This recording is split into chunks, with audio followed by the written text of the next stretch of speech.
Welcome to Dyllin with Age of Wonders 4, where we continue the journey of Braegir and the Anointed Orcs in Episode 7. Let's begin. I can have the Inferno Puppy be right here, because I want to scout this area a little bit, see if there's any food. Unfortunately, there's not really any food, which is unfortunate.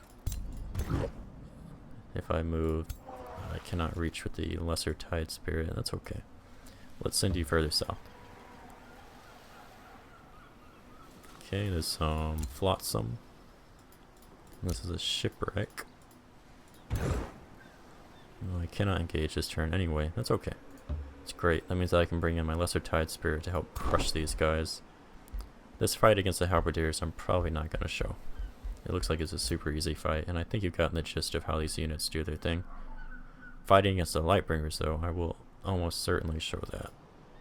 You can prospect this one, right? Yes, let us do that. Let us go to the east. So you should be highlighting this now. Alright, good deal. Let's go. Give me the money. Alright, 80 gold. Good deal, good deal. You, sir, are going to prospect right here, and then you're going to go into the underground. Give me hero. Production's good too. What is required by the Inferno Puppy? Let's just move you further northeast. Mr. Scout, you're gonna go west. Ooh, we found another small creature cage. Always nice to get more units for free. Keep on going. You... What are we gonna do with you? Let's explore the north, I think. Or we can have you start doing seafaring. I think we have enough Imperium that we can do seafaring. So let's... yeah. Let's bring you south. You're going to start going across the ocean. I'm going to get plenty of Imperium to get that outpost up, although that's going to be done in one turn. So first I'll get city, and then I'll get seafaring. We finished our production here. We got the Grand Mill, I believe it was, so we're building people. Look at this, we have 6 population, we're getting another population in 3 turns. We could build an estate hall for another 30 food income, but I don't think we're going to do that. We definitely want even more production, so we can get that ball rolling faster and faster. We do need 2 quarries to get the Masonic Hall. I think getting that Masonic Hall is probably the way that we really want to go. Although we are chewing through our gold quite rapidly, you do want to spend this at a decent pace. So getting a vendor is something we should do next. So vendor into market, and then after that I think we want to get a Masonic Hall, so we want to start focusing on quarries if we can. Unfortunately, we are not in a position to build quarries. There are no available quarry locations. I could switch this forester to a quarry, I believe. Let's see if I can do that. Province, this forester. If I want to switch you to a quarry, I can do that. Good deal. This forester, can I switch you to a quarry? I can. I can indeed. So we might want to switch those foresters over to quarries. Let's see if those foresters are boosting anything important. I could build 3 foresters, but I have a ton of forest provinces. And if I'm lucky, I could reach that guardian tree with this city and get extra stability. I thought it was extra stability. So it's extra mana and extra knowledge per forester in the city domain. That's not that big a deal. Yeah, I think what we're going to do now is we're going to shift those foresters into quarries, because everything else does not need foresters. You don't need a forester right now, you're just boosted by a forester. Yes. So we still get the benefits from the forester while we're switching, right? Yes. So we're building a blank. That's a bit of an error. So let's switch these foresters to quarries. We'll get those built. By the time we have the vendor and the market done, we will be building the Masonic Hall. Good deal. We have a new Empire skill available, which is the Metropolitan Society. I'm not worried about that. Or Excavation, not worried about that at the moment. Friendship was declared of me. So the mole people will say, I consider you my friend, Earthshaper, Braegir, Steel Shatterer. Together we shall prosper. He's issued a declaration of friendship with us. So he's spending some money to increase our relations, which is a good thing. I could potentially kill him if he wanted to get uppity. But I'm not. I'm being nice. Next turn we're going to finish our awakened tools. Blint is moving more north. It's a good thing I prospected those provinces while I still could. I think he's not making very good decisions, in all honesty. He's moving his forces very far from his city, which is somewhere down here. You, sir, please stop running around. That would be wonderful. Do we want to take this fight right now?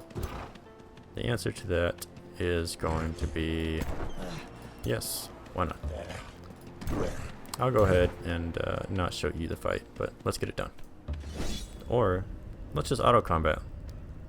So if I hit auto combat, we shouldn't lose. Wow. Okay. We lost quite a few hit points. That's not that big a deal, but I do want to roll down and start killing everybody else in the area. So I'm going to retry this battle. So if you don't like the outcome of a battle, you can retry, at least in single player. Almost certainly you can't do that in multiplayer. So I'm going to do that, and I'll show you the victory screen. Alright, we've attained victory, and we lost far less hit points than before. My strategy in that game was to pull them into their choke point, and then just murder them repeatedly, while our melee units just took the brunt. We got a chestplate of vitality and 65 production. The chestplate of vitality gives our heroes +2 defense and +2 hit points. Something that would be very good for a melee unit. And we can upgrade our hero. If we get another upgrade after this, we'll start unlocking special skills, or signature skills as they call them. So I think that I want to focus on more support skills here. So I could do Inspiring Leader to reduce my unit upkeep. I could give them Strength Training to increase their damage, or Defense Training to increase their defense. We do already have quite a bit of defense, so I think getting more damage would probably be the way to go. Alternatively, we could start making our hero a stronger mage unit, since he's never going to be a very good healer. He's just a temporary healer, because I intend to get chaplains eventually. So in consideration of that, I might actually want to get something like Lightning Evocation, or maybe Channel Power, Magecraft, not Resistance. I think I'd like to go with Lightning Evoker in this particular instance. Or Spur to Action. Target with friendly unit regains its action points. That's the master skill. Strength Training, damage. Damage is always good. It is always good. Or Lightning. I haven't gotten any mage skills yet. Endurance Training would give units. Yeah, let's make our armies stronger. I'm always a proponent of that. So now units do even more damage if they're in this army. Next after that, we're probably going to get Endurance Training to give them more hit points and status resistance. So we cleared out that unit. I think what I want to do next is probably bring down these Lightbringers, and that fight I will actually show you guys, because dealing with the Lightbringers is a little bit more tricky. Or a lot of bit more tricky. I want everybody I can get in that fight, so I'm going to combine... Oh, you can't move right now, can you? Lesser Tide Spirit.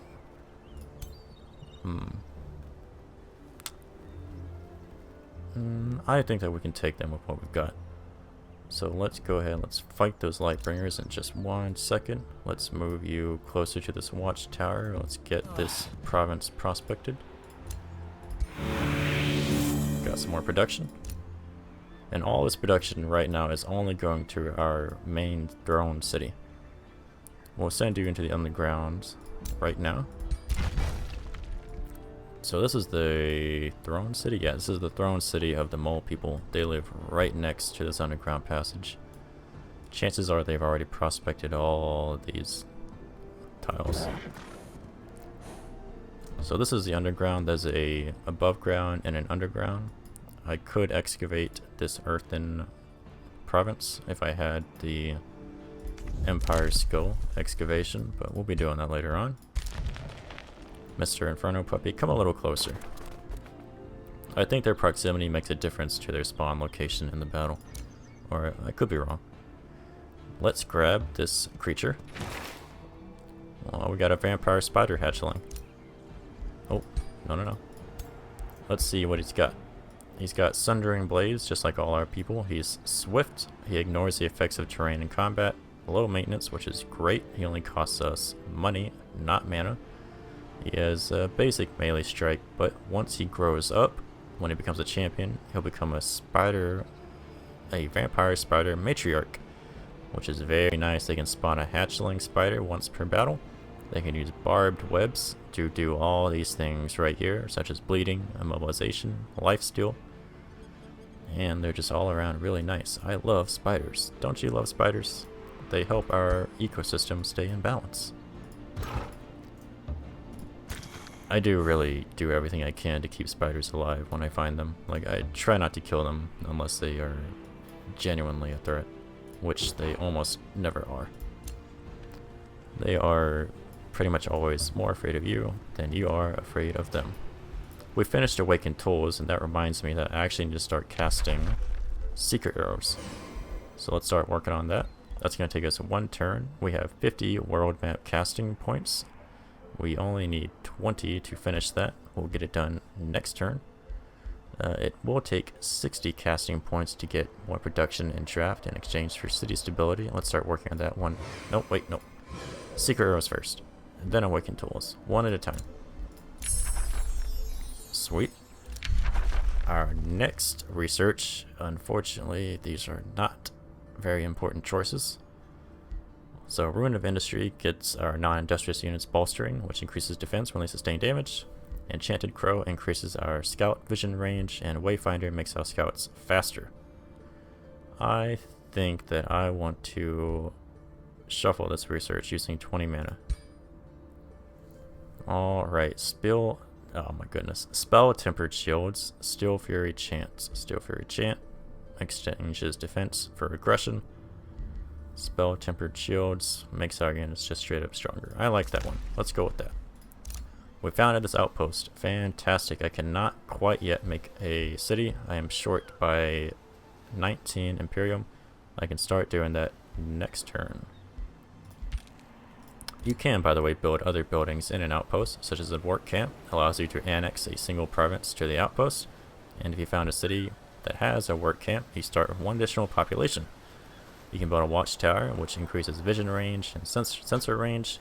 If you weren't industrious with the not industrious, but if you had the materium affinity and you didn't have military engineering, you would not start with the palisades, which you can see around the outpost. We could build up to stone walls, which would increase our fortification health. I do think that forces the enemy to siege outposts, but I'm not 100% certain. It has been said that the AI in this game is a little placid, a little unlikely to actually come at you and attack you. They'll probably be working on the AI in the future. Well, not probably, they will absolutely do so.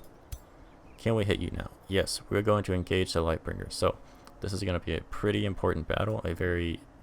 Turns out we don't actually have the points. So it looks like I can bring the Tide Spirit in next turn, no matter what.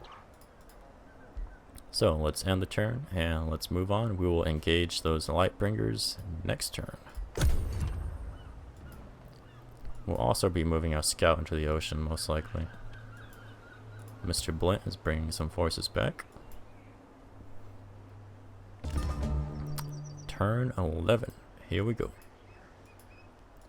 Let's bring in the Tide Spirit, and let's get this fight going. No one else I can bring? Nope. No one else I can bring. Let's start the founding of the city. Let's hit him in the face. So, as an aside, you can allow the AI to use spells in combat. You can click this off or on, off, on. There is one other resource in this game that is kind of important. We don't have it yet, and we will not actually be using it at all during this particular campaign. It is called souls. So you have gold, mana, and souls. Souls are spent on undead units and things like that. You get them from killing units, reaping cities, that kind of thing. We're not going that direction on this campaign, but we will be going that direction in the next campaign. So I could auto combat this, and let's just see the results that it gives me. I'm not actually going to accept the results because it's probably going to kill 2 of my units. As I thought, it killed 2 of my units. So let's not do that. Alright, alright, alright. So we've got a special battle modifier in the top left. This says Archon Martyrdom. When a defending unit dies, all adjacent hostile units suffer 15 spirit damage and have a 90% base chance of suffering condemned. So that's -3 status resistance. So anytime that we kill these units, like the Chaplain or the Lightbringers, they're going to explode and hurt all adjacent hostile units with spirit damage. So the logical conclusion is don't be standing next to them if you don't have to really be standing next to them. So let's take a look at these Lightbringers real quick. The Lightbringers have this convert ability, which is the most dangerous thing. It has a range of 6 tiles, base 60% chance of mind controlling us, and that does get modified by our status resistances. They have the Faithful, that doesn't matter. Spirit Bolts, which are 4 tiles. Then the Chaplain is already angelic, interestingly enough. Yeah, he's been angelized by somebody. So he's flying, he's faithful, double faithful. He has Bless, which boasts his friendly units with Fortune, which gives crit strength. Strengthen, which gives damage, and straight up magic resistance, and Healing Prayer, which heals people. Spirit Blast, also 4 tiles. So what we gotta do is we basically need to stay 7 tiles away from these Lightbringers at most, because they have to stand still to use Convert, because it takes 3 action points. So we stand 7 tiles away, we force them to come to us, and then we slaughter them. That is the objective. We have no units down here, so we are going to focus on pulling them west out of these choke points. We don't want them to fight in choke points. We want to get close to them, not too close obviously, and murder them. So let's fall back. Let's fall towards the west. They should not be able to hit me, even if he moves here. 1, 2, 3, 4. Yeah, no, he cannot hit me. 1, 2, 3, 4. He could hit me if he wanted to. I'm not too concerned about this particular unit getting hurt. Fall back, fall back, fall back. We are not in range of those. They could shoot my hero, but he can take it. Does anybody need to be healed? The Inferno puppies kind of need to be healed. I will go ahead and I will nah, they're too far away, too far away. I will skip them then. Everybody else go into defense mode. They are getting fairly aggressive. We now need to actually turn on the hex grid, which you can do in settings. This is going to make it easier to actually see how far these people can hit us. It makes the game less pretty, but it's easier to see where we're in danger. So 1, 2, 3, 4, 5, 6. So this is the edge of the hex. He can hit our anvil guard and our hero at the moment, but he cannot convert our hero. It only works on non-heroes. So putting the hero in danger is not a bad idea. What we need to do is we need to make sure the anvil guard is in no way in danger. That is number 1 thing that we need to do. could just pull. I hope you enjoyed Age of Wonders 4 following Braegir and I as we lead the Anointed Orcs into the future. If you like this video, why not give it a like? And if you want to see more, you can always subscribe. Feel free to let me know how the video went or what you thought of my moves in the comments below. I'll see you later in episode 8.